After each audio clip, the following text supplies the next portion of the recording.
नाज़रीन, दिलजीत दोसांझ एक हिंदुस्तानी पंजाबी गुलकार और अदाकार हैं जिन्होंने बहुत से पाकिस्तानी फ़नकारों के साथ काम किया और इन्हें यहाँ भी इतना ही प्यार किया जाता है जितना इन्हें हिंदुस्तान और बैरून मुल्क में पसंद किया जाता है। ये स्टार हिंदी और पंजाबी दोनों ज़बानों में बहुत सी फिल्में देने के लिए भी जाने जाते हैं और इनके आने वाली फिल्म जट एंड जूलियट 3 सिनेमाघरों में रिलीज़ होने वाली है।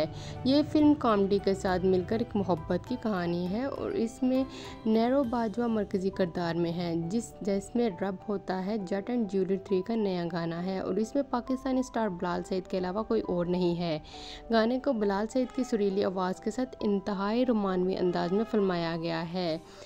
जिस तेरे में रब दिखता है कि शूटिंग बैरून मुल्क के एक खूबसूरत मुकाम पर की गई है।